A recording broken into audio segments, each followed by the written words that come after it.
días a todos. Quiero darles la bienvenida a la última jornada de esta impresionante tarea que está haciendo Gustavo Eppel desde Buenos Aires. La magia de los eventos online nos permite tener ciertas perlitas, entre ellas, bueno, la disertación anterior de la provincia de Córdoba, y ahora presento a 3 titanes mundiales, quienes nos van a deleitar con interleuquinas, estrés y suicidios en tiempo de COVID. Quien va a disertar en primer lugar es el señor Raúl Condemarín, el doctor Raúl Condemarín, quien es médico psiquiatra, diplomado de la Academia Americana de Psiquiatría y Neurología, instructor clínico y profesor del programa de residencia del Harvard Medical School. Luego nos va a deleitar un amigo, un hermano, un compañero de vida que se llama Jorge Telles. También es médico psiquiatra, es profesor titular de psiquiatría, psicopatología de la Universidad del Bosque, director del área de neuropsiquiatría del Instituto de Neurociencia, Universidad del Bosque, Bogotá, miembro del comité ejecutivo de la Asociación Internacional de Neuropsiquiatría. Y finalizando esta mesa va a estar el doctor Leonardo Tondo, quien es profesor de psiquiatría del Centro Lucio Bini de Cagliari. Actualmente él se encuentra dando esta disertación desde Roma. Es investigador asociado del Harvard Medical School. Así que yo les quiero, en primer lugar, agradecer a los 3 por estar presentes, por la solidaridad que tienen y acompañarnos. Y bueno, Raúl, es todo tuyo el evento.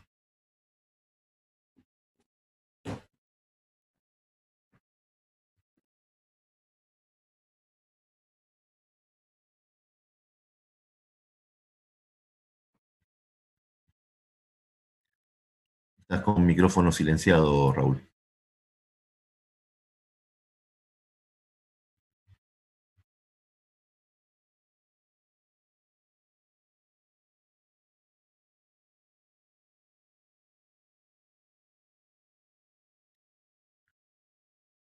Raúl, tienes el micrófono silenciado. Ahora sí, ¿me escuchan?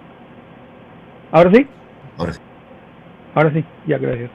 Buenos días nuevamente, soy el doctor Raúl Condemarín, yo trabajo en la ciudad de Boston y me dedico principalmente, dirijo una clínica de medicina y psiquiatría y tengo formación en medicina interna y psiquiatría, y es un placer compartir la reunión esta mañana con mi gran amigo Jorge Telles, gran psiquiatra y gran promotor de la psiquiatría biológica en América, y el doctor Leonardo Tondo. Mi agradecimiento a Carlos por la invitación y a la Sociedad Argentina por tan bonito programa de las cuartas jornadas. El tema de hoy es bastante prevalente con respecto al COVID-19 y tratando de enlazarlo con el aspecto de retomar nuevamente las citoquinas y el suicidio. A ver, ¿qué pasó aquí? Uy, perdón un minuto.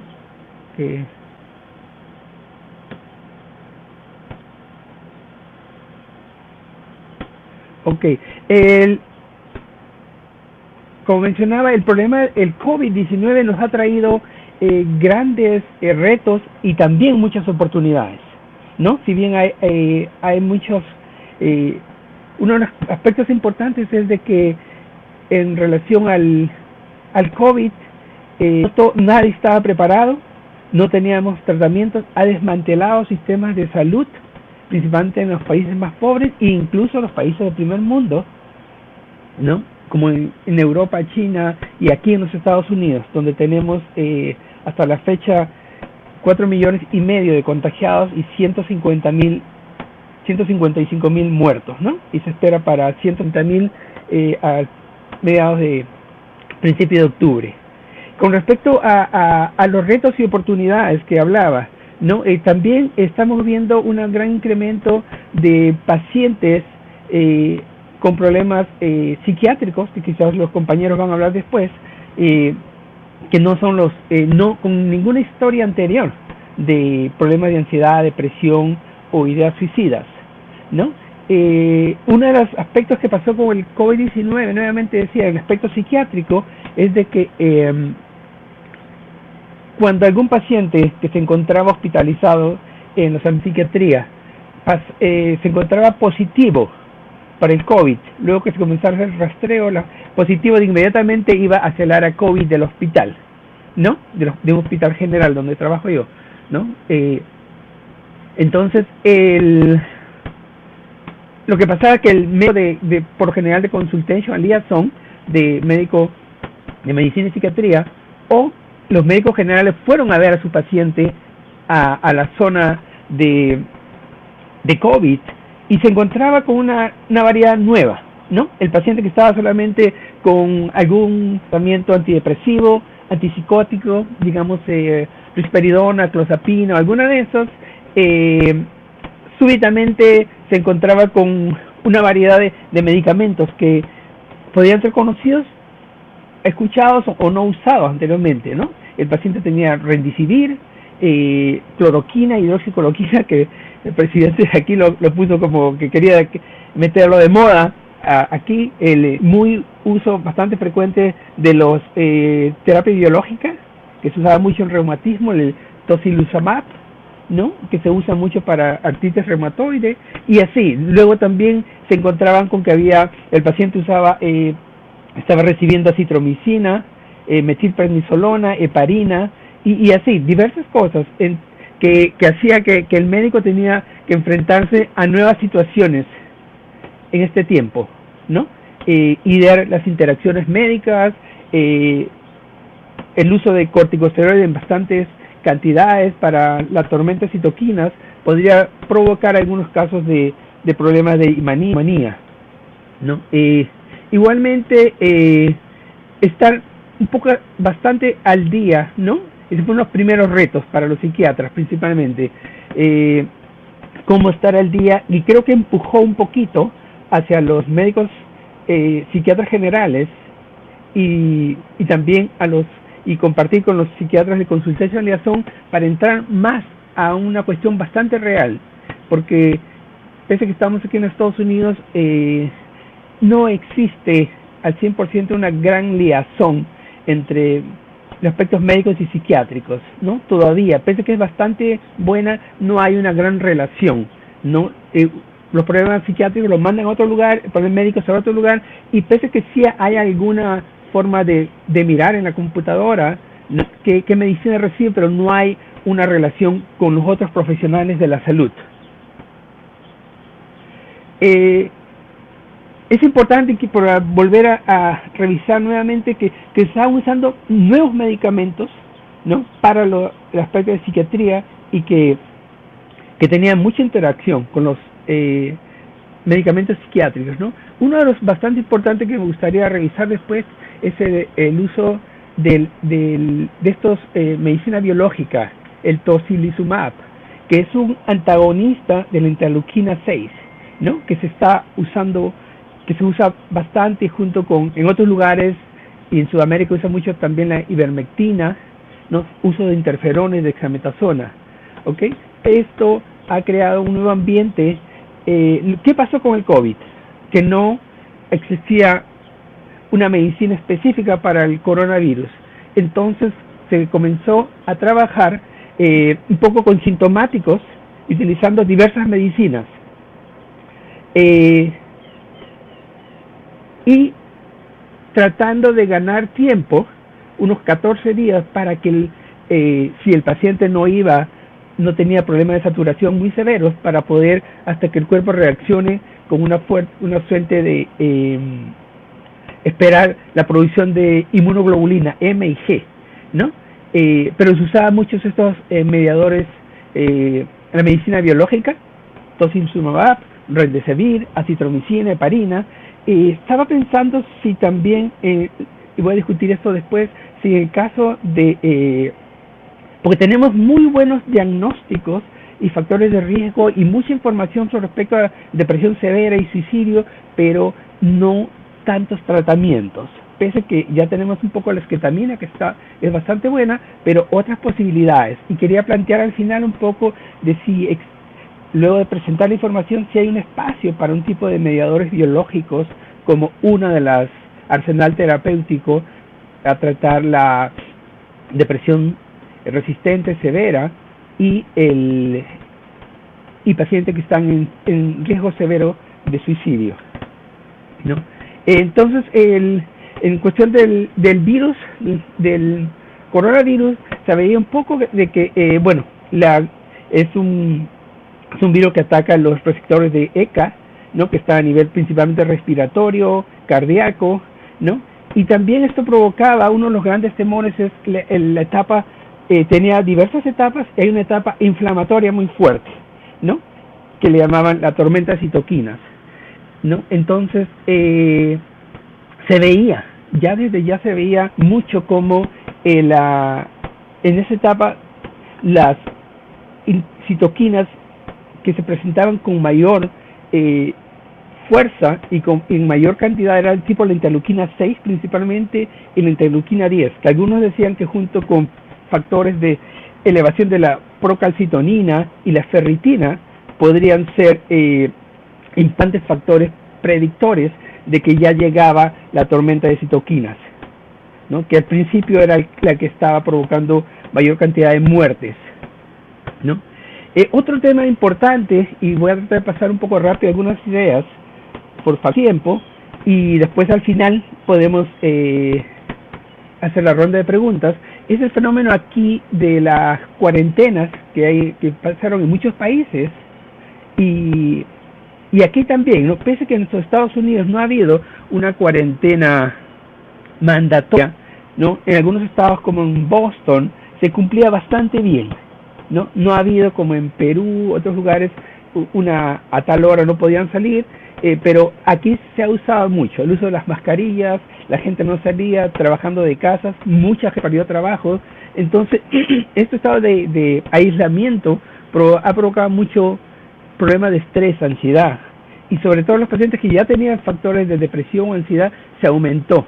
Y otra cosa con respecto a las oportunidades y challenge era de que aparecieron nuevos casos de mucha gente que tuvo en el pasado problemas de trauma, ansiedad, que ha reaparecido. Quizás, no sé, con Jorge y Leonardo y Carlos después pueden mencionar, sobre todo en la consulta privada, ¿no? Que también hacemos online ahora. En las últimas 3 semanas hay una tendencia alta, los pacientes se sienten nuevamente mal, ansiosos y no pueden describir exactamente qué cosa es. Y cuando se comienza a tratar de buscar el factor precipitante, uno de los factores es la frustración, el estar aislado por tanto tiempo. Aquí se acabaron los viernes, que uno salía con los amigos, se tomaba una cerveza, hacía algo un viernes. Estamos aquí en verano, todo el mundo los americanos tenían planes con mucha anticipación o tenían sus rutinas de irse a determinado lugar. Se acabó también esa parte. Entonces, y no se sabe cuándo. Ya se comienza a hablar de la escuela y todo está creando una situación de mucha ansiedad, mucho estrés. Y nosotros tenemos a nuestros pacientes típicos, que ya los conocíamos, con ansiedad, depresión, sus problemas, y mucha cantidad de pacientes nuevos, que es un reto que tenemos que capturar y tenemos que ver qué podemos hacer con ellos. Esto es para poder entrar a la segunda parte de la presentación con respecto a hablar un poquito más de las citoquinas y llamar la atención de que, por ejemplo, hablando de pacientes nuevos y todos, los médicos, enfermeras y todo el personal de salud que estaba en la primera línea, ¿no? Que estaba en la primera línea, luego de unos meses comenzó y se hizo de que necesitaba un apoyo emocional, de que se puso muy prevalente que la salud mental tenía que estar presente allí, ¿no? La gente, porque era un doble temor, es el trabajo, sobre todo se recuerda en el mes de abril, por ejemplo, ¿no? En Nueva York morían 200 un día, 250, iba subiendo hasta llegar cerca de 750 fallecidos en un día, 800, ¿no? Los que conocen un poco la ciudad de Nueva York sabían que las ciudades aledañas cerca de los hospitales, de Columbia, Monte Sinaí, de Flushing en Queens, decían que tenían carros refrigeradores para poner la cantidad de muertos que tenían que sacar por día. Cada hospital sacaba 100 por día, Brooklyn. Entonces, eso, y llamó mucho la atención de que una doctora del servicio de emergencia del Hospital Columbia Presbyterian de Nueva York, que había estado trabajando muy intensamente, joven, unos 30 y tantos años, que todos mencionaban que era muy tranquila, no historia psiquiátrica anterior, ni siquiera depresión, y hija de médico, que se quita la vida. Entonces eso llamó mucho la atención a tratar de trabajar lo de la salud mental y el apoyo que debían recibir, porque era un doble estrés, enfrentarse y no saber si al día siguiente uno se enfermaba, o ver cómo los colegas iban cayendo uno tras otro, enfermos, y pasar por este problema. Quiero entrar rápidamente al aspecto, si hay alguna relación, ¿no?, entre una relación neurobiológica entre las inflamatorias citoquinas y la conducta suicida. No, hay mucha información por mucho tiempo. Estuve revisando, yo estaba muy envuelto en estas cosas. Inicialmente mi interés por esto nace más o menos en el año 98, 99, ¿no? Cuando era parte trabajaba en el Hospital Monte Sinaí de Nueva York, y era parte del programa era el psiquiatra del grupo de trasplante de hígado, y también coordinador del programa de hepatitis C. Entonces tenía que hacer las evaluaciones para la gente que tenía para que iba a comenzar tratamiento de hepatitis C. Entonces uno de los puntos principales era ver el candidato ideal. Entonces, sabiendo que el interferón ya era conocido provocar depresión en 2 semanas y al mes algunos aspectos suicidas en algunos pacientes, que tenía que pararse el tratamiento. Entonces la idea de la gente de patología y gastrointestinal era buscar el mejor candidato, ¿no? El mejor candidato para poder hacer este tratamiento. En ese tiempo recuerdo que dábamos tratamientos con SSRIs, y se utilizaba mucho fluoxetina, paroxetina, porque había muchos estudios de eso. Pero los pacientes notábamos, por ejemplo, de que el interferón sí iba a provocar después, debido a que estábamos inyectando interferón, iba a provocar depresión, luego ideas suicidas, e incluso notamos de que hubo presencia de pensamientos suicidas. Y en el año 2000, en la revista de la Academia de Medicina Psicosomática, presentamos en ese tiempo el primer papel, la primera revisión de presencia de síntomas psicóticos inducidos por el interferón en pacientes que estaban recibiendo tratamiento por hepatitis C, ¿no? Que ellos básicamente mencionaban aquello como a veces voces. Yo recuerdo en la oficina que una persona miraba a los costados, y le pregunté qué estaba pasando, y no me dijo, no pasa nada. Y después, cuando al final seguí insistiendo, me dijo, usted va a pensar que estoy loco, pero yo escucho como que un teléfono está sonando, y no está sonando nada, parece, ¿no? Y cosas así. Después hablaban que veían sombras. Entonces, interferón no solamente inducía problemas afectivos, sino también psicóticos. Y quizás con good reality testing, pero con buena, pero no más. Luego quería avanzar un poquito con respecto a que es muy conocido la relación de las interleuquinas, ¿no?, en procesos de enfermedades crónicas, principalmente los más conocidos como cáncer. Muchas veces se decía de que tiene depresión el paciente, claro, porque tiene cáncer, tiene que estar deprimido, pero no necesariamente. A veces pueden tener depresión, o puede haber sido la presencia de estos, ante esta situación estresante, ¿no? Inducción de citoquinas inflamatorias, ¿no? Las que llamamos proinflamatorias, como la interleuquina 1, 6, 8 y las las interleuquinas antiinflamatorias, principalmente interleuquina 10, ¿no? Eh, este es un slide prácticamente para demostrar que en los pacientes normales es la cantidad de interleuquinas. En pacientes con depresión las interleuquinas se encuentran, sobre todo principalmente interleuquina 6, súper elevada, ¿no? Y bastante elevada como se ve en pacientes con cáncer. Y eso siempre supimos nosotros, de que los problemas médicos, depresión, cáncer, múltiple esclerosis, muchas enfermedades tenían un aumento alto de interleuquinas. Miren, pacientes con depresión y cáncer también muy elevados, ambos, ¿no?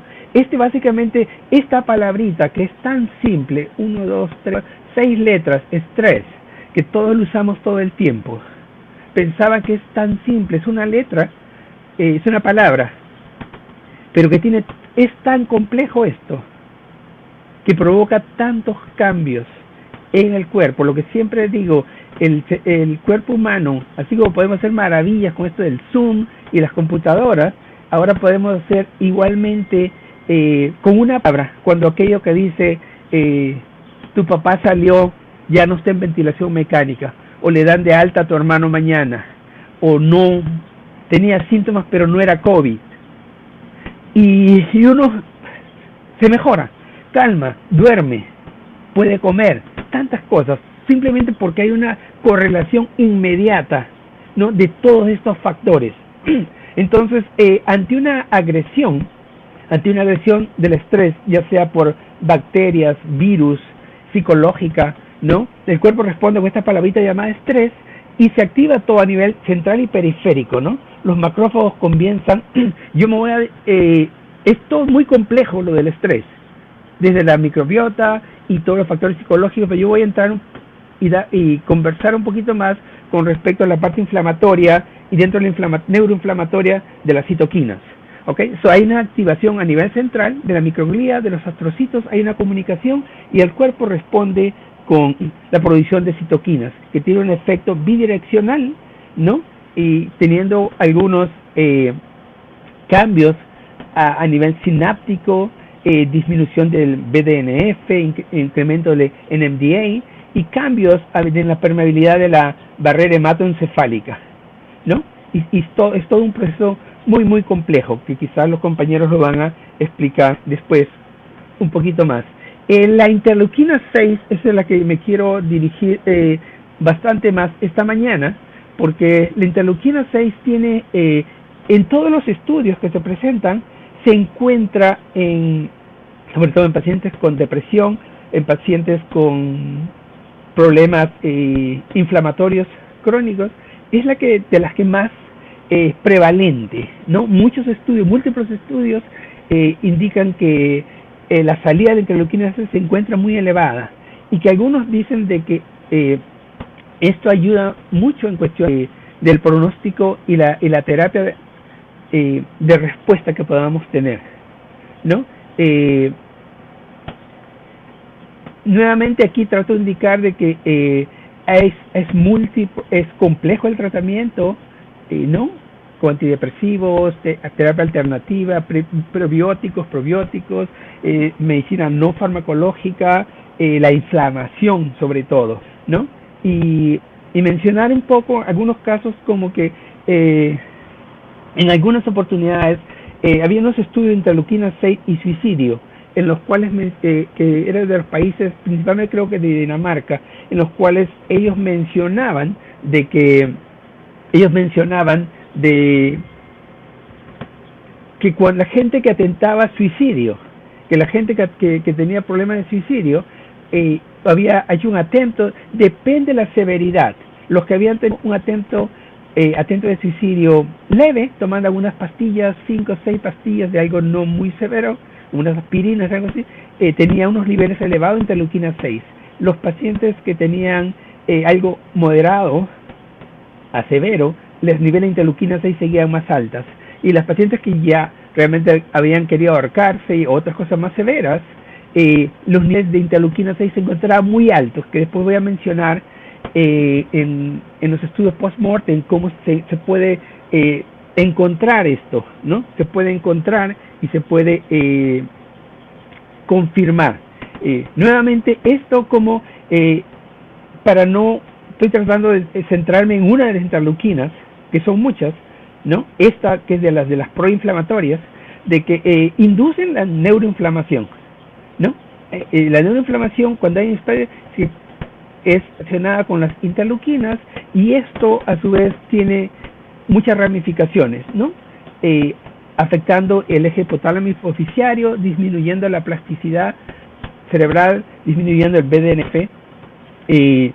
Luego, las enfermedades inflamatorias también provocan un aumento de este tipo de interleuquinas, ¿no? Y acá, con respecto al tratamiento, cosas que pueden mejorar los niveles de interleuquina 6 en total, en general, de las interleuquinas, la que uno ve, la interleuquina 6, la interleuquina 8, y aumentar los niveles de las antiinflamatorias, las buenas, como la interleuquina 10.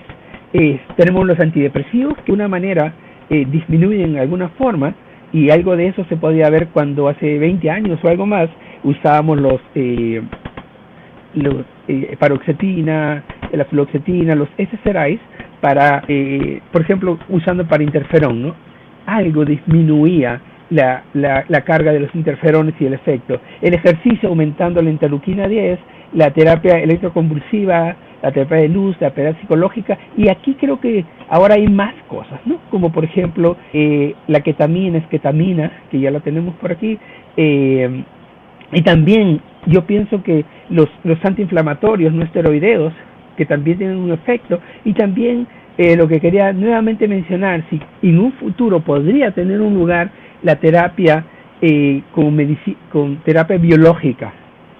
Yo creo que de alguna manera esto puede ayudar en alguna manera, así como la gente ha sido intrépida en el COVID usando terapia biológica, como que atacando diversos aspectos, porque no se puede ir a la causa inicial, matar el virus. Si podemos también trabajar así en depresión mayor o suicidio, ¿no? Cuando está en etapa superior, porque es muy complejo. No creo que solamente una medicina, ¿no? La esketamina podría trabajar a nivel de glutamato, pero podríamos trabajar más complejo. Nuevamente para decir que hay múltiples estudios que indican que la gran presencia de las citoquinas proinflamatorias, como la 6 principalmente, la 1B, y el factor de necrosis tumoral, que se encuentra muy elevado, ¿no? Múltiples estudios, y de hace muchos años, desde 2009, 14, 16, hasta el presente, ¿no? Y como esta interleuquina 8, que tiene en algunas veces un aspecto neuroprotectivo, y que se encuentra más o menos disminuida, y que en algunos casos con ansiedad, que voy a mencionar después, puede encontrarse un poco más elevada. Una de las preguntas es si la conducta suicida está realmente relacionada al desbalance en el sistema inmune. Esa es una de las cosas que vemos tratando de tener alguna de las respuestas para este problema, porque creo que en cuestión de diagnóstico y en cuestión de cómo atacar, cuando a veces nos reunimos después para mirar los casos y discutir de que un paciente falleció, de un paciente se mató, cometió suicidio, alguna cosa, todo se ve bastante claro, que factor de riesgo, que estaba enfermo, que le diagnosticaron cáncer, el hijo le dio COVID, perdió esto, no estaba trabajando la medicina, todo muy claro, pero no fallamos en cómo prevenir un poquito más eso, lo inevitable, ¿no?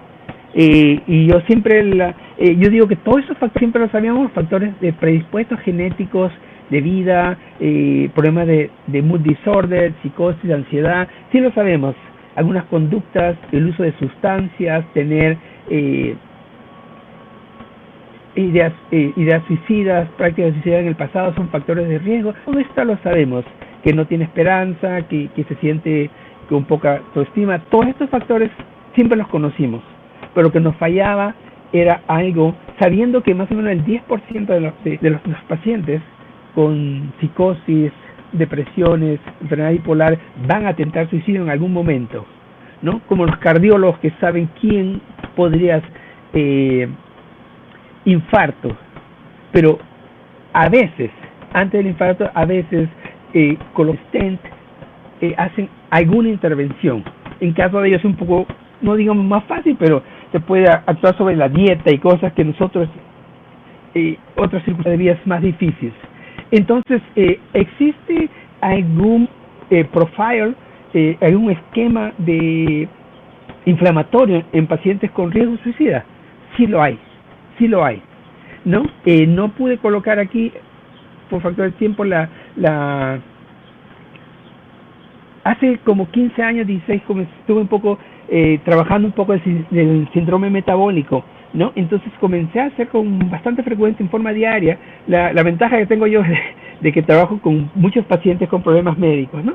Y mi oficina queda muy cerca del laboratorio, donde hacen en la misma área, mismo piso, ¿no? Entonces los mando inmediatamente ahí. Entonces yo me dedicaba a buscar en todos los pacientes, por ejemplo con depresión, proteína C reactiva, ¿no? Y encontraba que la proteína C reactiva se encontraba súper elevada, ¿no? Súper elevada. Luego comencé unos años después a comenzar a buscar las interleuquinas y encontrar la interleuquina 1, la interleuquina 6 sumamente elevada, ¿no? Y trataba de buscar una y fue a nivel, digamos, personal, buscando un poquito más de información y tenía mi propia casuística de algunas cosas. Lo que leía lo podía demostrar. Elevados niveles de interleuquina 1B, 6, 13, 12, interferones, factor de necrosis tumoral alfa, la interleuquina 10 muy baja, que es factor protectiva, ¿no? Entonces, todo esto iba a provocar unos cambios, ¿no? Incrementando muchas veces, estimulando la producción de glutamato, disminuyendo los niveles de serotonina, desviando, ¿no? el metabolismo del triptofano para provocar serotonina por un catabolismo y producción de la vía del ácido quinolínico. Más o menos esto es lo que trata de decir este slide, en el cual es muy complejo. Nuevamente yo me quiero referir un poco a la parte más de citoquinas principalmente. Entonces, ante una injuria psicológica, viral, lo que sea, el cuerpo responde con gran producción de citoquinas, principalmente las que llamamos las proinflamatorias, que son las primeras que salen, que deberían de salir en una cantidad adecuada y volver, pero salen en una cantidad sumamente excesiva y comienzan a hacer daño, ¿no? Entonces, ¿cómo actúa? Actúan a diferentes niveles, pero en algunos casos estimulan esta enzima, la indol de oxigenasa, y comienzan a activar la vía de la quinerunina, el ácido quinolínico, que provoca factores neurotóxicos, apoptosis celular, y a nivel postsináptico vemos aquí cómo estimulan la producción de glutamato, ¿no? Siempre el proceso de producción de que se vuelve glucosamina y después glutamato, pero paran ese proceso y este glutamato se encuentra elevado y se vuelve excitatorio y tóxico para la célula. Aquí este TRKB es donde va a trabajar la esketamina, disminuyendo este glutamato, y por ende disminuye la excitabilidad y se notan muchas mejoras de la depresión y el comportamiento suicida. La interleuquina, como yo recuerdo haber escuchado muchas veces que el doctor Telles mencionaba cómo estos disminuían el BDNF, que es cada vez más común para nosotros y que tiene un factor en aprendizaje, conducta, neuroplasticidad, ¿no? Y se encuentra bastante elevado, ¿no? Esto, el BDNF, por decirlo, ¿no? Y una gran activación de los astrocitos, la microglía, ¿no? Y todo este sistema se encuentra, y solamente hablando de citoquinas, no estamos hablando de la microbiota, no estamos hablando de glutamato principalmente, para decirlo, ¿no? Con un aumento de la barrera de permeabilidad de la barrera hematoencefálica aquí. Estudios post-mortem indican eso, de que sí, los pacientes que se mataron encontraban niveles elevados de interleuquinas, la 1, 2, la 6, encontraban en el área de Brodmann en el cerebro. Otro estudio de Pandy mencionaba que en el área prefrontal, de pacientes jóvenes que se mataron, que atentaron suicidio y lo completaron, encontraban niveles elevados de interleuquina 1B, ¿no? De interleuquina 6, del factor de necrosis oral alfa, ¿no? Entonces sí hay en aspecto periférico, cuando tomas los aspectos de sangre, se encuentran, y se encuentra también en los estudios por muerte como que sí se encontraba esto, ¿no? Siguen los estudios demostrando lo mismo, que en el área, por ejemplo, prefrontal de los pacientes deprimidos se encontraba nuevamente, encontrando, ¿no?, interleuquinas 10 disminuida, las otras interleuquinas altas, ¿no?, cambios en la interleuquina 8 a nivel prefrontal. ¿Estamos bien con el tiempo, Carlos? Ya. Entonces, nuevamente, la interleuquina 6, ¿no? Y el atento suicidia.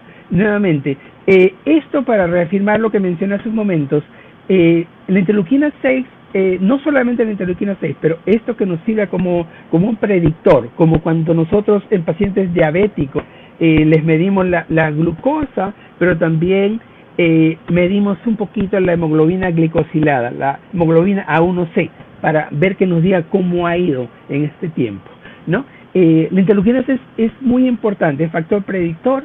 La proteína C reactiva, que es bastante fácil de poderlo hacer con más frecuencia y no tan caro, pero muchos estudios mencionaban esto, de estar elevados estos tipos de interleuquinas, 6, tumor necrosis, la interleuquina B, como que se repite un mismo patrón.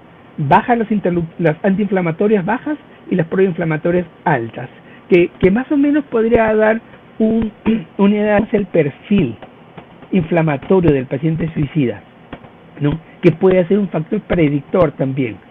Si la interleuquina 6, si le hacemos un seguimiento a la proteína C reactiva, la interleuquina 6 y la interleuquina siguen aumentando, como que la posibilidad del suicidio, el atento suicidio está presente.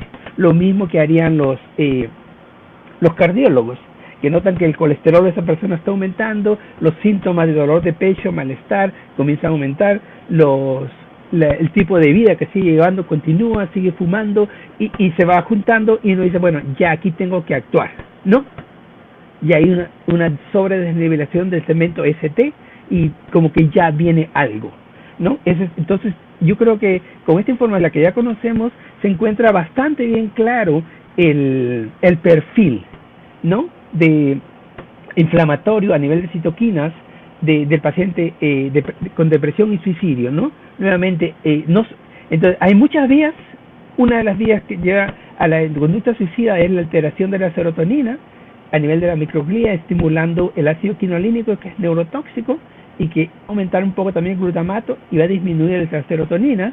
Los astrocitos, una estimulación provocando un incremento del glutamato y disminuyendo la conversión a glucosamina, ¿no? Y hay una baja del BDNF, que es factor de protección y neuroplasticidad.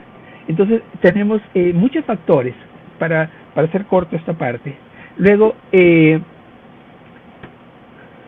vamos a seguir avanzando un poquito esto. Este estudio era básicamente para ilustrar, este es el Hamilton Rate, y el paciente que estaban tomando la cantidad de citoquinas en pacientes que estaban recibiendo terapia antidepresiva con los SSRIs, ¿no? Entonces, nada de que estaba bastante bien controlada en algunos casos los aspectos inflamatorios, como el factor de necrosis tumoral en rojo, la interleuquina 1B en azul, pero se notaba en algunos casos que la interleuquina 8 seguía, por ejemplo, bastante elevado, ¿no?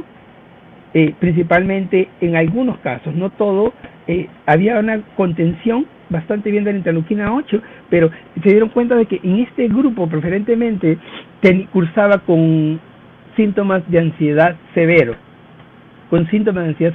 intriga otro factor que hacía que la interleuquina 8 no respondiera bien en el caso de los tratamientos.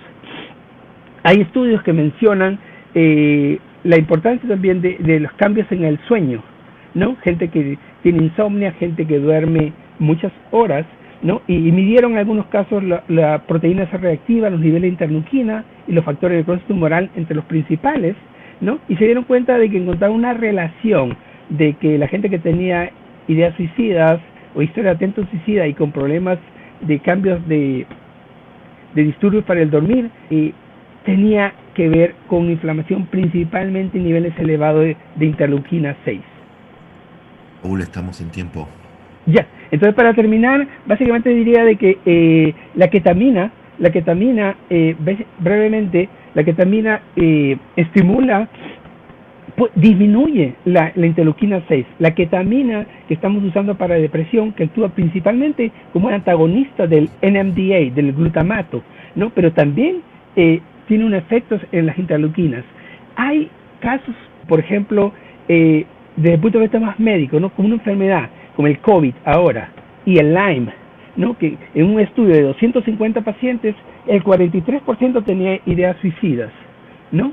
El 32% eran suicidas, pero no homicidas, ¿no? El 97% de los 250 presentaron depresión después de la infección, lo que quiere decir un poquito que hay unos cambios, ¿no? A nivel inflamatorio, desde el punto de vista de estrés por bacterias, por virus como el COVID, hay algunos aspectos psicológicos, siempre lo que hemos visto mayormente en la práctica, y yo creo que ha llegado el momento. Uno de los pacientes me decía que había tentado suicida y gracias a Dios se pudo recibió atención en el hospital después del atento suicida. Me decía de que, doctor, que se apagó la luz al final del túnel.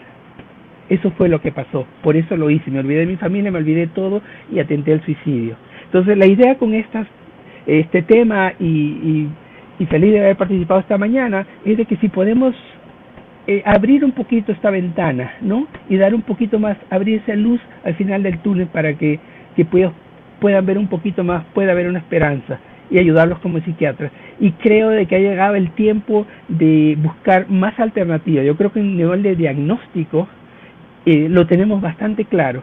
Lo que no tenemos claro es un poquito cómo podemos ayudar a nivel más terapéutico. Una de las ideas que lanzo para el grupo y para los oyentes es de que si puede tener como una ayuda terapéutica el uso de la terapia biológica, el tocilizumab, que lo están usando ahora para el COVID como antagonista entre interleuquina 6, ¿no? Puede ser algunas alternativas. Tuve algunos casos de pacientes con ideas suicidas, alcoholismo, problema de depresión y psoriasis, y traté con el reumatólogo con medicamentos como Humira y otros, y veía que rápidamente mejoraban. Y tuve casi 5 casos de ese tipo, con artritis reumatoide, psoriasis. Entonces es una muestra muy pequeña, pero algo hay. Entonces dejo ahí, muy agradecido y a la espera, muy gentil nuevamente, y que tengan un buen día. Gracias. Gracias, Raúl. Gracias. Damos paso a Jorge Telles.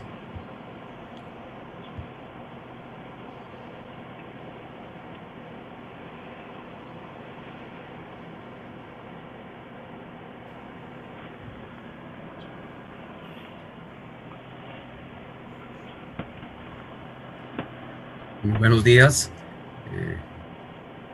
Gracias a Carlos por la invitación y la posibilidad de estar en esta invitación a trabajar sobre la neuroinflamación y el suicidio.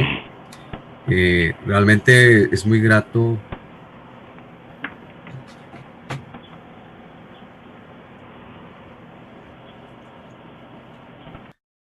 compartir con Carlos, gracias por la invitación, y con Leonardo y con Raúl, a quienes hemos tenido la oportunidad de ver en otros eventos, y por esta vez pues nos quedamos con las ganas de visitar y conocer a Tandil. Creo que es la segunda vez que no vamos, pero esperamos que el año entrante la tercera sea la vencida. Cuando hablamos de suicidio, pues regularmente tenemos que pensar en que son muchas las personas que nos han antecedido y que definitivamente esa sensación de que no encontraron la luz al final del túnel los llevó a tomar una decisión que nos permite ahora definitivamente afrontar el suicidio como un tema, como un comportamiento. Los retos médicos de la pandemia, como lo estaba diciendo Raúl, han cambiado. Creo que al principio todos estábamos pensando en equipamiento sanitario, las cadenas de suministro. Para los grupos de los colegas italianos fue mucho más duro, porque realmente se encontraron de un momento a otro con la pandemia sin ninguna situación de experiencia. Nosotros ahora en Latinoamérica, pues después de 4 meses hemos aprendido y todos tratamos de manejar las curvas que se vayan aplanando. Pasamos después a las medicaciones y a las terapias, donde como lo mostraba Raúl, hay muchas informaciones, se han hecho muchos ensayos, y en este momento estaríamos hablando de las consecuencias mentales de la virosis y la cuarentena, en las cuales ha puesto énfasis la Organización Mundial de la Salud, y seguramente poco después estaremos hablando del genotipo y el fenotipo del COVID-19 y todo lo que nos implicaría tener la posibilidad de prever nuevas pandemias. Sabemos que entonces la pandemia y la cuarentena pues son dos elementos que se juntan, que van a producir un gran estrés, un estrés prolongado, y que obviamente no solamente van a ser las que originan una crisis económica y social. Obviamente vamos a tener pérdidas afectivas, aumento del desempleo, que en nuestros países del tercer mundo pues es una situación muy grave, sobre todo porque tenemos unos índices de pobreza muy altos. Y si a eso le agregamos los elementos afectivos, la vivencia de soledad y aislamiento social, podríamos entonces sentir que estamos frente a un estrés prolongado, una sobrecarga inflamatoria que hablaba Juan, no solamente por el virus, sino porque también las personas que han tenido o que tienen hipertensión arterial, enfermedad cardiovascular, diabetes y obesidad, también tienen ya un proceso inflamatorio que sumado al proceso inflamatorio del virus, pues podría explicar por qué estos pacientes pues la llevan peor con el COVID-19 y tienen una mayor letalidad. A esto agreguémoslos algo importante y es como el duelo inusual que tienen que manejar las personas que pierden sus seres queridos durante la pandemia, los cambios que ha habido en la liturgia, la dificultad que han tenido para despedirse del ser amado. Y entonces vamos a tener una serie de síntomas que pueden ser manejados directamente, originados por el COVID-19, como pueden ser los trastornos del sueño, el estrés postraumático, pero también puede dar lugar a la recurrencia de los trastornos afectivos. Y obviamente en nuestros países va a haber aumento de la violencia intrafamiliar, el abuso de alcohol y por ende se espera que tengamos un aumento en los suicidios. Obviamente, para algunos puede ser considerado que este ímpetu que vamos a tener en los trastornos emocionales y afectivos puede considerarse como un tsunami de la enfermedad mental y donde los médicos vamos a tener que aprender a trabajar en un inmediato, en una situación de aprendizaje en el aquí y ahora. Lo primero que uno pensaría es que escuchando a Juan y seguramente los aportes del doctor Tondo, es un gran investigador y acabo de leer unas de las nuevas situaciones que él plantea, especialmente con los pacientes bipolares, el cerebro sí se enferma. Y eso es tal vez lo que nos va a quedar claro de este conversatorio, porque con mucho tiempo se pensó que el cerebro era un órgano inmune que estaba protegido por la barrera hematocefálica y que solamente cuando las bacterias o los virus entraban directamente al cerebro a través de los daños de la barrera hematocefálica se producían problemas.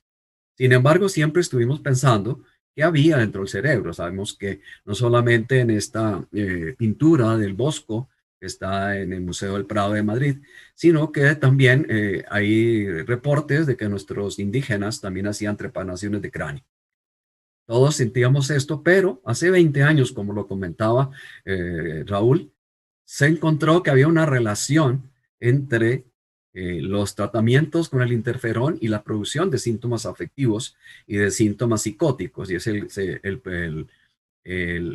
paper seminal que se publicó hace 20 años en el Journal de Psiquiatría y que dio paso a lo que se llama hoy la psiconeuroinmunología y más adelante con la psiconeuroinmunología. Así las cosas, hoy sabemos que el COVID-19, al igual que el VIH, es un virus neurotrópico que obviamente puede ingresar al organismo a través de la vía sanguínea o axonal, que va a producir endotelitis vascular y sistémica, obviamente cambios en el edema cerebral y degeneración neuronal focal, pero lo más importante es que también puede producir compromiso en el lóbulo frontal, porque en la corteza prefrontal también se expresan los receptores ACE2 con los cuales se liga el virus para poder desarrollar su capacidad de virulencia. Entonces, las alteraciones que se van a presentar en el cerebro no solamente son de la inflamación y que van a producir y se van a manifestar como fatiga, dinamia, inclusive son algunos de los síntomas que pueden ser con los cuales arranca o debuta la infección, y que además se puede acompañar, por ejemplo, de la disgeunesia y de la anosmia, que tal vez son los síntomas más prevalentes y que se van a ver inclusive en pacientes que tienen una infección leve. Pero al final no solamente vamos a tener delirio ni psicosis y los daños neurológicos que uno pensaría que son normales, o por lo menos que son que uno esperaría encontrar, dado el daño cerebral o los problemas que van a tener desde el punto de vista respiratorio los pacientes con COVID. Para nosotros, ya empiezan los neurólogos, y esta es una revisión que ha hecho el doctor Román y otros grupos, están diciendo que va a haber unos pacientes que cuando terminan y salen de ese episodio agudo, están presentando síntomas de Guillain-Barré. Hay un síndrome disejecutivo que está planteando y mostrándonos que quedan lesiones del lóbulo frontal, e inclusive ya tenemos que preguntarnos si esta pandemia del COVID-19 va a alterar y va a presentar malformaciones fetales como las que nosotros vimos con los pacientes que fueron afectados por los virus del Zika y del chikungunya. En esta gráfica lo podemos ver que la invasión viral no solamente se hace a través del nervio olfativo, sino a través de neurona a neurona, a través de una transferencia sináptica, pero hay infección también del endotelio y hay migración de los leucocitos a través de la barrera hematocefálica. Y como les comentaba anteriormente, los receptores de la ACE2, que es donde se van a ligar las proteínas spike del virus, se expresan especialmente en la corteza motora.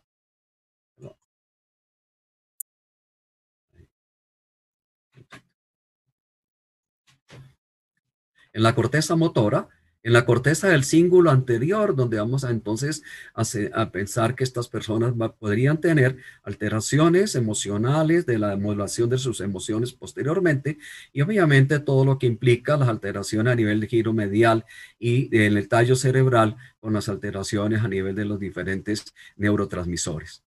Es importante también entender que todas las células que conforman la red del sistema nervioso central, las neuronas, la microglía, los astrocitos y los oligodendrocitos también expresan los receptores ACE2, por los cuales también serían vulnerables a la acción del virus.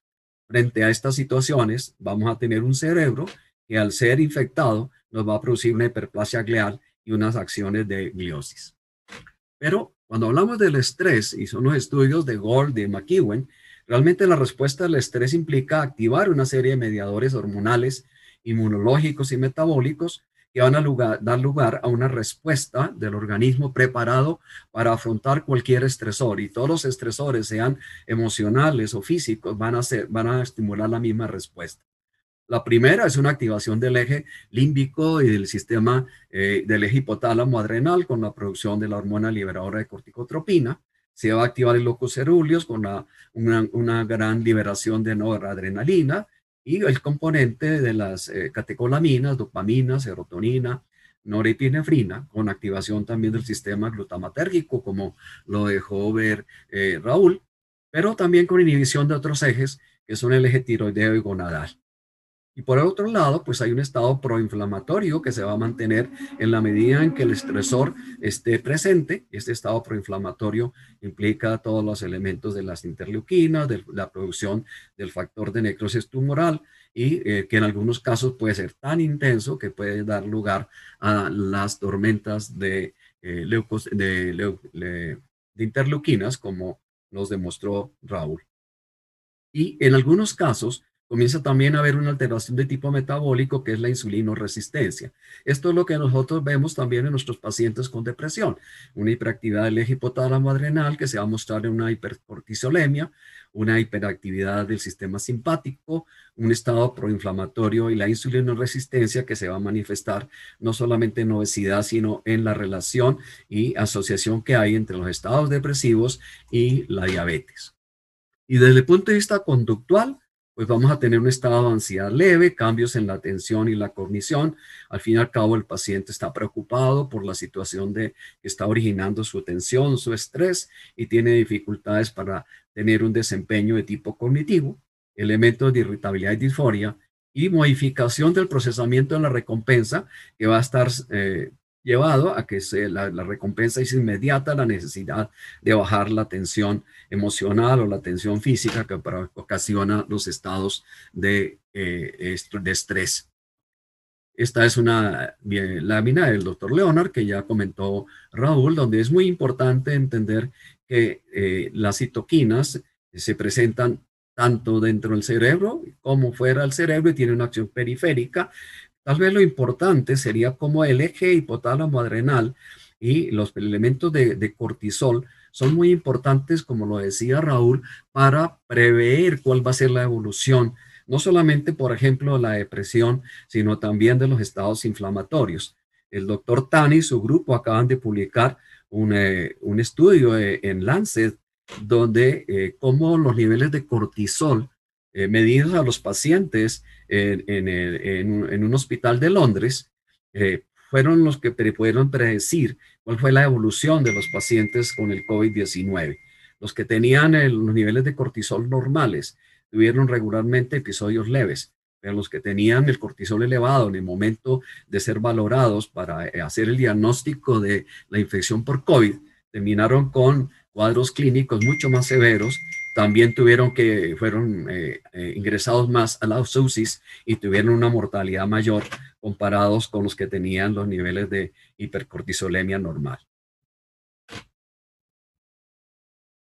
Entonces, la respuesta neuroinflamatoria no es mala, es una respuesta que puede ayudar en los procesos de memoria y aprendizaje, es responsable de la plasticidad y la reparación tisular y obviamente tiene factores de neuroprotección.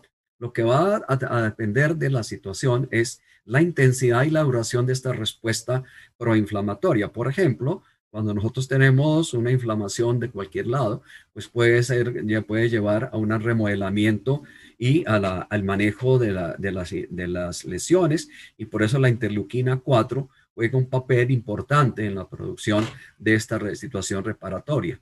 También puede estar dada, por ejemplo, en los procesos de memoria, de desarrollo y de aprendizaje, y entonces estas respuestas de las interleuquinas estarían relacionados con factores positivos o funciones positivas como la reorganización de prioridades del huésped, el aumento de la plasticidad, la reparación tisular y los factores de neuroprotección.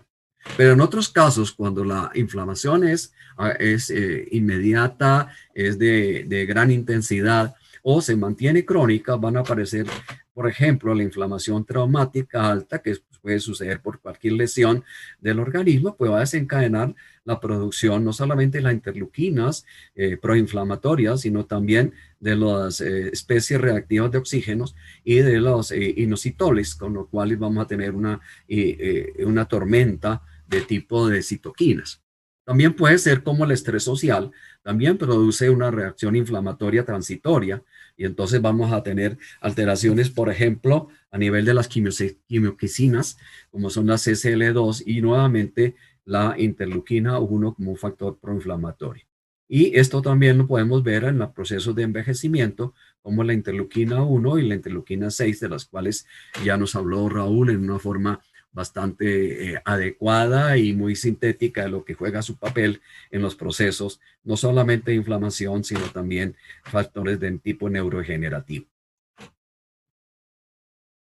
Frente a esta pandemia que todos pensamos que es como tolerable, pero en la medida en que sigue aumentando, nosotros ya vamos para casi 5 meses de estar en confinamiento, realmente no es que tengamos un estrés que realmente sea tolerable, sino que ya comienza a desgastar los mecanismos de adaptación, no solamente porque sí, algunas personas pueden trabajar desde la casa, nos permite, por ejemplo, para Carlos, adaptarse a través de online, de que nosotros podamos encontrarnos en esta situación, pero también son muchos los estresores que están viviendo nuestros compañeros a nivel de la miedo a la pandemia, los cambios de rutinas, las personas que están tratando de trabajar desde casa, lo cual nos lleva a que frente a esta situación del COVID, estamos con dos estresores. Por un lado, el estresor físico, que sería la infección por sí misma, que va a producir alteraciones, como veíamos, en el tallo cerebral, en el núcleo del tálamo, va a actuar sobre el hipotálamo, va a hiperactivar el sistema simpático y esto va a producir una serie de cambios en las catecolaminas, con obviamente una respuesta de tipo simpático, aumento de la frecuencia cardíaca, la disminución de la variabilidad cardíaca, incremento en la interleuquina 6. Y por otro lado, la expresión emocional, que sería la cuarentena, que lo estamos obviamente previendo a través de la corteza prefrontal, tratando de encontrar situaciones de afrontamiento, de adaptarnos a las nuevas circunstancias, a la nueva normalidad, como se dice, consumiendo serotonina, acetilcolina, cambios en el GABA, cambios en los opioides, aumento de la hormona liberadora de corticotropina, aumento de la interleuquina y obviamente una hiperactividad del eje hipotálamo adrenal que, como comentábamos, va a mantener un estado proinflamatorio y obviamente va a producir alteraciones de tipo metabólico. Entonces, la acción de los dos es lo que no pensamos saber. La gente subiendo de peso, procesos de problemas de insulinoresistencia, aumento de los pacientes que tienen presión arterial o problemas cardiovasculares y en todas maneras estamos con una sobrecarga que nos está diciendo que esa hiperactividad del eje hipotálamo adrenal tiene unos límites que pueden a veces sobrepasarse y producir lesiones o por lo menos trastornos afectivos, trastornos del comportamiento. Pero lo que llama la atención es que también hay un aumento del abuso sexual, no solamente durante la pandemia, sino que muchos de nuestros niños son abusados. Y el abuso produce una alteración de este eje hipotálamo adrenal, por lo cual para algunos autores esta alteración del eje hipotálamo adrenal y el abuso es un factor distal de la conducta suicida y está relacionado con la violencia del suicidio en el momento de hacer el intento. ¿Por qué? Porque va a producir una hipercortisolemia. El paciente o el niño siempre está en un estado de alerta, lo que le va a llevar a tener problemas para poder desarrollar sus conductas de apego. Hay una excitación simpática prolongada, hay un estado proinflamatorio que también se mantiene y obviamente es un cerebro que va a estar en las redes por defecto más que en la situación de tipo cognitivo. Y desde el punto de vista de endofenotipos, son niños y adolescentes temerosos, inseguros, con una mayor sensibilidad al estrés, un aislamiento social, un menor rendimiento cognitivo y una tendencia al abuso del alcohol y las sustancias psicoactivas. Y así las cosas, pues este abuso sexual y estas alteraciones en la plasticidad neuronal y en la hiperactividad del eje hipotálamo adrenal los lleva a que hay una disminución marcada del BDNF, o sea, las neurotrofinas, los factores protectores cerebrales, que como se puede ver en esta gráfica, los niños abusados tienen bajos los niveles de BDNF, pero también cuando están en una situación de estrés de cualquier forma o de cualquier razón de cualquier intensidad, van a disminuir esos factores de estrés. Y algo más grave es que en la medida en que este niño fue sometido a situaciones repetidas de abuso, los niños que fueron sometidos a estas situaciones tienen mayor compromiso del BDNF. Entonces, el estado inflamatorio prolongado que altera el metabolismo y el funcionamiento de la plasticidad cerebral, como lo decía Raúl, es bien complejo porque nos va a implicar no solamente la alteración de las interleuquinas, sino también la disminución de la plasticidad neuronal con disminución de la neurogénesis y de las espinas dendríticas, lo cual disminuye la capacidad de mantener la sinapsis, con alteraciones de los neurocircuitos, porque se disminuyen los circuitos de recompensa, hay activación de los circuitos de vigilancia, ansiedad y alarma, y se mantiene entonces una situación de statu quo en los circuitos de la red por defectos. Hay alteraciones de las monoaminos oxidasas, perdón, de las catecolaminas, especialmente no solamente de la serotonina, la dopamina y la noradrenalina, sino que también hay alteraciones a nivel de la indolamina. Y por último, pues obviamente ese estudio de ahora, que es todas las alteraciones del glutamato, con los problemas que hay a nivel del funcionamiento de los astrocitos especialmente.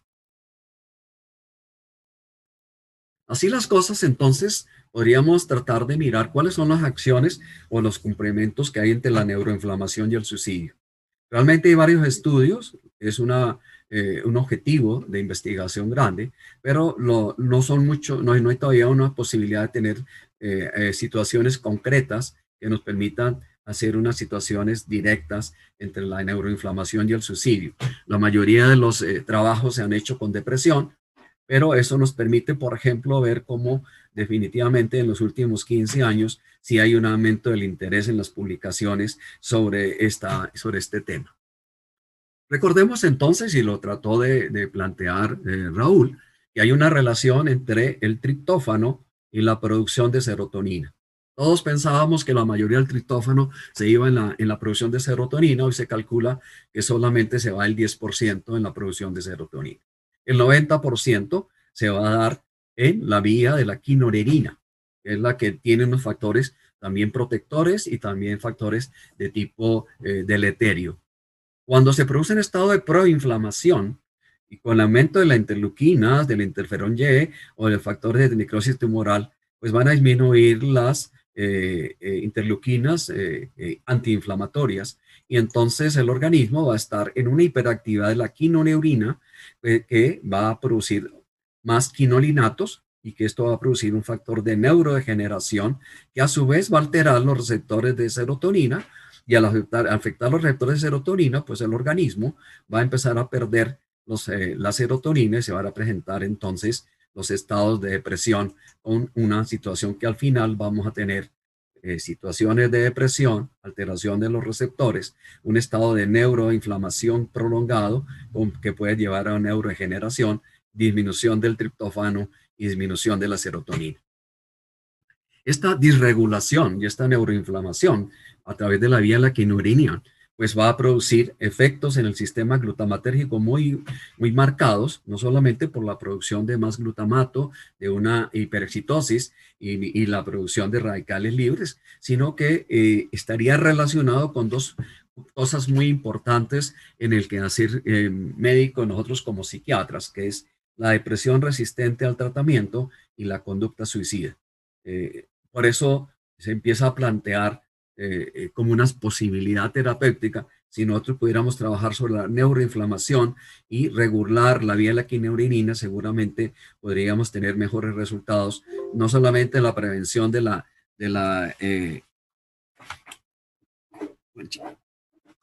no solamente en la prevención de la conducta suicida, sino en la depresión y la depresión de la resistencia al tratamiento.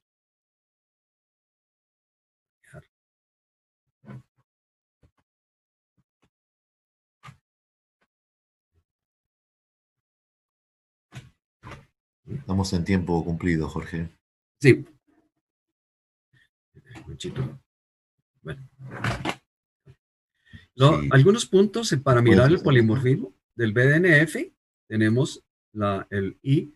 Esta es una gráfica para mirar el problema y poderlo sintetizar, y pues obviamente recordar a Gustavo, nuestro amigo e investigador, cómo las diferentes estructuras del cerebro van a estar relacionadas con las interleuquinas, no solamente en las situaciones de alteración de la disponibilidad de receptores, sino también los nuevos eventos, como son, por ejemplo, las poliaminas, que tienen que ver con acciones de la espermina, de la hematina y de la putrescina, que tienen efectos ansiolíticos y antidepresivos, y que podrían estar relacionadas también con la situación del suicidio a través del aumento de las neuronas tetroginérgicas, la disminución de la glutamato transferasa y la disminución de la glutamina. Nosotros estábamos trabajando siempre en la ansiedad, la imposibilidad y la habilidad cognitiva, pero hoy tenemos que pensar que cuando estos elementos, que son los clínicos, que nos hablan de depresión, ansiedad y trastornos impulsivos, inclusive de trastornos de personalidad del grupo B, y que están relacionados con la conducta suicida, tenemos que también mirar ahora problemas de neurotransmisión, neuroinflamación, metabolismo lipídico. Y por último, hablando de aspectos terapéuticos, pues ya sabemos que estamos frente a una situación de impacto y que tendríamos que mirar que la conducta suicida va a depender no solamente del afecto inflamatorio, de la vulnerabilidad que pueda tener el cerebro de algunas personas, de los antecedentes, los trastornos afectivos, que serían todas las lesiones distales, pero también de la patología médica, como lo estaba mostrado Raúl, y en este caso adecuado del COVID es los trastornos de adaptación que vamos a tener y la recurrencia de los trastornos afectivos, que si se asocian a discriminación y aislamiento social, van a desencadenar los comportamientos suicidas. Desde el punto de vista del tratamiento, pues obviamente el litio se ha dicho que tiene una propiedad antisuicida y aquí, como les comentaba, el profesor Tondo ha hecho unas grandes contribuciones. Hoy sabemos que el estrés produciría activación de la GSK3, neuroinflamación, agresividad y conducta suicida, pero también sabemos que el litio, al inhibir la GSK3, puede tener disminución de la neuroinflamación, de la agresividad y de la impulsividad, y por eso tiene una acción antisuicida que es independiente de su capacidad de estabilizar el ánimo. Y estos son los estudios que se han hecho en metaanálisis, donde esta acción antisuicida, comparada con la amitriptilina, la carbamazepina, la bromocriptina y el placebo, realmente es cierto. Y como les decía al iniciar esta presentación, el doctor Tondo acaba de publicar un artículo donde se estaba preguntando si se sabe que el litio también tiene una acción antiviral, que de alguna manera podríamos pensar si él se pregunta si podemos terminar utilizándolo en las situaciones más adelante en otras pandemias. Y este es un estudio que ha hecho el doctor, el cual se comentó el doctor Condemarín, y es como los inhibidores de la interleuquina, el tocilizumab, en 91 pacientes, ustedes pueden ver cómo disminuyó la ansiedad y la depresión en forma muy temprana a través de, ya desde la semana 4 del tratamiento, obviamente produciendo disminución de todos los marcadores antiinflamatorios. Como conclusión y agradecerles la atención y el tiempo prestado, esta respuesta inflamatoria al estrés permite la vigilancia inmune, el remodelamiento neuronal y los procesos de memoria y aprendizaje. Desafortunadamente, el estrés prolongado, especialmente esta pandemia, además de la cuarentena, nos lleva a un estrés tóxico que incrementa la carga alostática y obviamente produce problemas de neurodegeneración, disminución de la plasticidad, ansiedad y deterioro cognitivo. Es muy importante sentir que además de que sí se pierden el BDNF y que se produce una serie de alteraciones a nivel de la interleuquina y del polimorfismo de esta situación, es muy importante entender que estos mediadores inflamatorios están relacionados no solamente con la quineurina, sino con los eventos vitales, los rasgos de comportamiento que hacen que sea muy compleja la conducta suicida y prevenirla sigue siendo una de las grandes dificultades, pero también de los grandes objetivos que tenemos. Muchas gracias por su atención y de nuevo, Carlos, gracias por invitarnos a este evento. Gracias, Jorge. Vamos a dar paso al profesor Leonardo Tondo.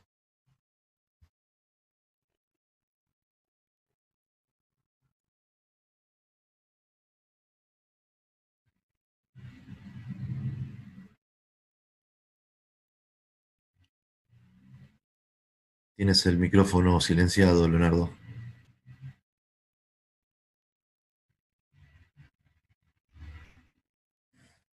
Ahora sí, ¿no? ¿Está bien ahora? Carlos. Sí, sí, Carlos, se escucha, se escucha. ¿escucha? ¿Está bien? Sí, se escucha bien. Y se ve, ¿eh? ¿Se ve en la pantalla? No. No, no, no. No No se se ve la ve. diapositiva. La diapositiva no se ve. ¿Por qué? Tienes que compartir la pantalla. Oh, claro. ¿Y ahora? Ahora está. Ahora está. Sí. Perfecto. Bueno, voy a hablar de un tema más clínico de los dos temas que escuchamos antes. Y voy a hablar de suicidio y prevención durante la pandemia y también de mi experiencia personal con los pacientes.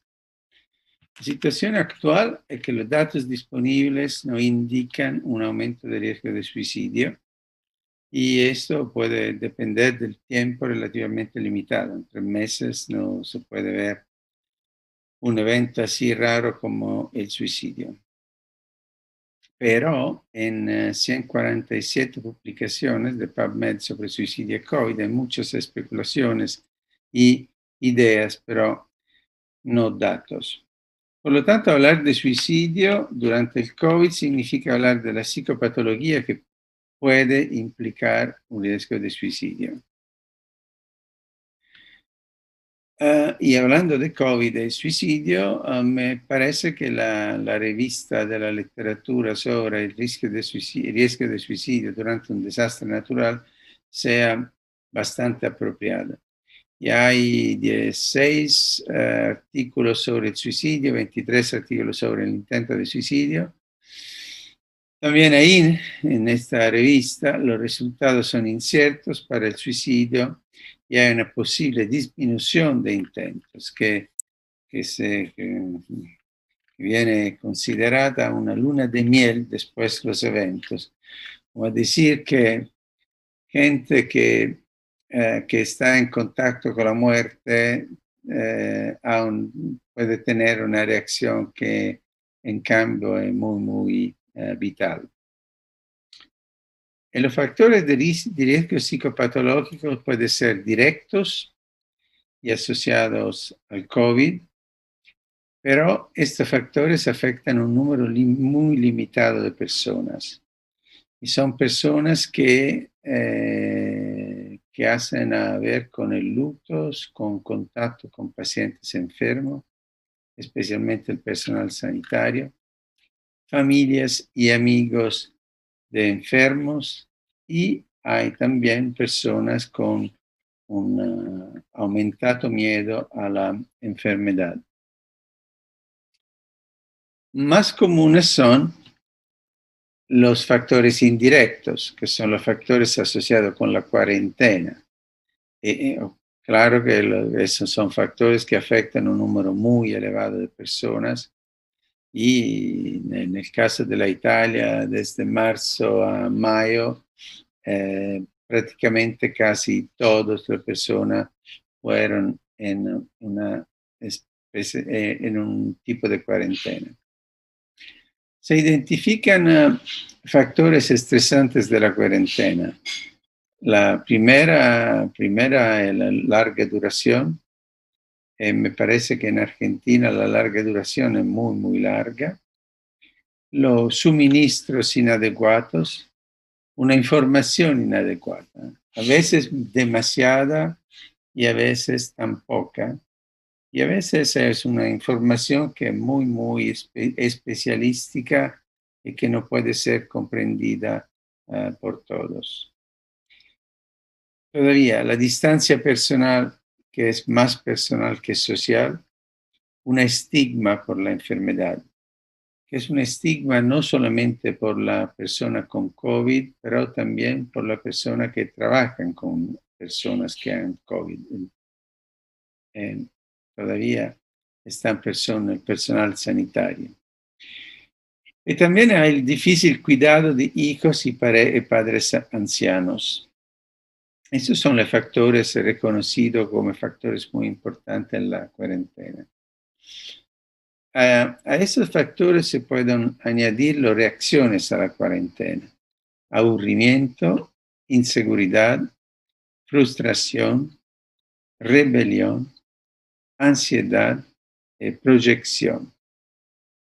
Entendemos la primera 5 fácilmente. La proyección es porque se proyecta la responsabilidad de la cuarentena al gobierno, a los virólogos, más o menos a todos, a Bill Gates, a mucha gente, especialmente por personas que tienen un tipo de personalidad bastante paranoica.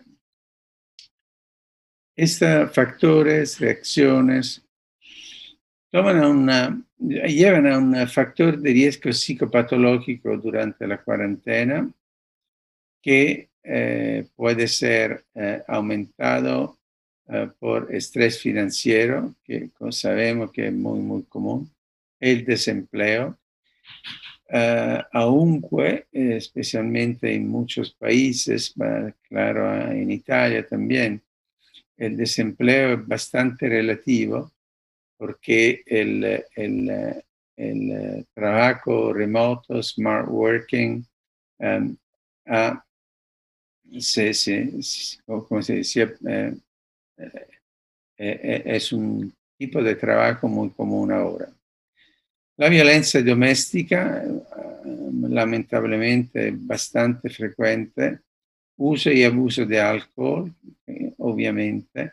Aislamiento y la soledad e il difficile accesso al trattamento de trastorno mentales. Un interesante estudio que es una proyección de riesgo de suicidio asociado con desempleo. Es un estudio canadiense donde se ve que en la última parte no sé si puedo usar esta, en la última parte de la pantalla se ve que hay tres posibles escenarios, uno con un desempleo sin cambio, que puede ser un desempleo más o menos del 6%, un aumento moderato, 7.5, 7.2, y un aumento extremo, más o menos 15, 6, 16%. A este tipo de aumento moderato extremo de desempleo se puede acompañar un riesgo que puede ir del 5 al 28% de aumento de suicidio. Con un problema, porque eso puede ser verdadero si se piensa que el desempleo sea un factor directamente responsable del suicidio y esto no es un tipo de relación que yo puedo apoyar porque de verdad no lo creo.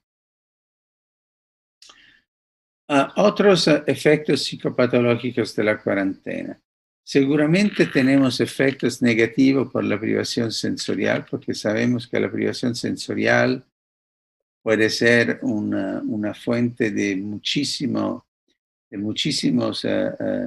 razones de psicopatología. Y la mayoría de los estudios informan los siguientes síntomas o trastornos. Trastorno de estrés postraumático, que no es relativa, cioè que es un estrés postraumático solamente por las personas que han visto y que han tenido un contacto muy estrecho con la enfermedad y también con un trastorno de adaptación. Pero la ansiedad puede ser una ansiedad de tipo fóbico y la confusión y la cólera è una confusione a menudo come conseguenza di una información continua sobre la muerte, sobre el contagio, y la cólera por toda la persona que no creen en los datos, en la idea que la enfermedad sea tan peligrosa. Si vamos a ver las reacciones en los diferentes trastornos, vemos que en el trastorno de ansiedad hay obviamente un aumento de ansiedad, un miedo al contagio y a la muerte, como en todas las personas con fobias, un miedo a infectar a los demás, especialmente los familiares, patofobias y otras fobias, una privación de la libertad, claustrofobia casi siempre, y obviamente la agorafobia no está afectada porque muchas personas con agorafobia no fueron afectadas para nada por la cuarentena.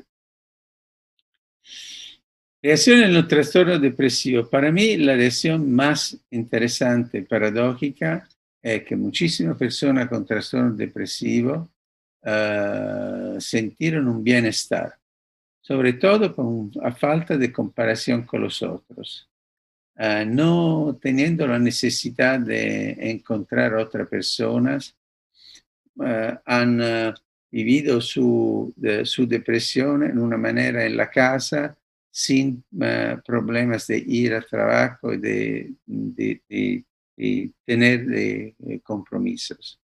El aislamiento ha sido percibido como un problema menor por muchísimas personas con trastorno depresivo. Una otra cosa con los trastornos psicóticos, porque la pandemia ha permitido el desarrollo de muchos síntomas psicóticos y en personalidad paranoicas que han hablado en la televisión italiana, muchísimas personalidades paranoicas han hablado de confirmación de conspiraciones y también, no sé, Bill Gates y la China, la Rusia y todos los otros. Pero las reacciones más importantes son en los abusadores de sustancias. Una primera cosa que habíamos visto un aumento de uso y abuso de alcohol, un aumento y disminución de uso de sustancias. Aumento porque estaban en la casa y han aprendido a obtener todas las sustancias con Amazon, Internet y todo otro sistema. Disminución por todo lo que, por todas las personas que no pudieron usar una venta online de sustancias y han visto una disminución. Un problema muy grande ha sido la suspensión de opioides, porque por la cierre de los servicios de asistencia y por la difícil asistencia a domicilio, especialmente en los primeros 2 meses.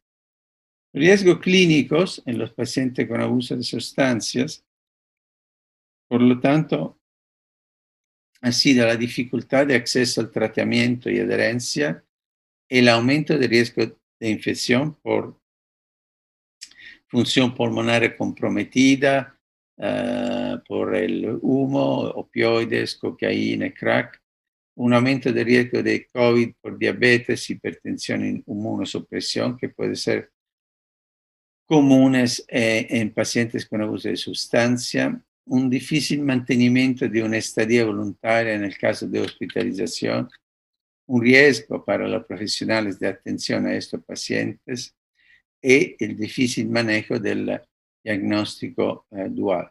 Todos problemas muy, muy importantes con pacientes con abuso de sustancias. Voy más o menos a terminar mi presentación con una experiencia personal, que es una experiencia bastante optimística, creo. Entonces, yo tengo dos consultorios, uno en Cerdeña y uno en Roma, y tengo colecto todos los datos, y por esta presentación hice una comparación de consultas en los mismos meses del 2019 y del 2020, y el total de consultas fueron 347 en el 2019 y 291 en el 2020, que es un poco menos. Interesante que el 20% de la consulta en el 2020 fue una consulta virtual. Porque se puede, una pregunta podría ser que ¿por qué presento datos sobre las consultas en persona durante la cuarentena? Aquí en Italia fue posible durante la cuarentena los doctores, los médicos tenían un permiso especial de ir a sus oficinas con un permiso de la policía y con controles en la ruta, por lo tanto no fue tan difícil de ir a mi oficina. Y también un otro una otra concesión fue el viaje en avión. Por lo tanto, 2 veces al mes podía viajar de Roma a Cerdeña para avión. Parecía como ir de, no sé, de algún lugar a la Corea del Norte, con controles de todo el tipo, la policía, y creo que en el primer mes fueron 10 pasajeros sobre el avión, pero se podía hacer, se podía viajar de toda manera. Bueno, entonces vemos una disminución de pacientes bastante obviamente, pero en este paciente afectados negativamente por el COVID fueron solamente 15, más o menos el 7%, con ansiedad, depresión, un trastorno obsesivo compulsivo, un primer episodio maníaco, que es bastante difícil decir si empezó por el COVID o solamente durante el COVID como coincidencia, e un intento de suicidio, e no intentos de suicidios o suicidios. Una historia bastante interesante sobre el primer episodio maníaco de un paciente, que este episodio maníaco se puso como un episodio psicótico porque el paciente vivía cerca de la playa de Cagliari y se fue a la playa que estaba completamente prohibida de ir a la playa. Y entonces vi un helicóptero de la policía que empezó a seguirlo y desarrolló un delirio persecutorio como en su episodio maníaco. Bueno, otros pacientes fueron afectados positivamente, más o menos el 4.5%, con pacientes con condiciones de depresión o ansiedad que fueron mejoradas. Por lo tanto, pacientes sin particular efecto del COVID fueron más o menos el 90%. Como conclusiones, creo que no hay datos, soy bastante seguro que no hay datos ciertos sobre suicidio e intento, que los desastres naturales no necesariamente son asociados con riesgo de suicidio. Riesgos asociados directamente con el COVID hay algunos, pero la mayoría de los riesgos son asociados con los efectos de la cuarentena. Efecto negativo más evidente es la falta de acceso a la terapia y el difícil manejo de las hospitalizaciones para pacientes con trastornos maniacales y psicóticos. Un incierto aumento de psicopatología en pacientes ambulatorios durante el COVID.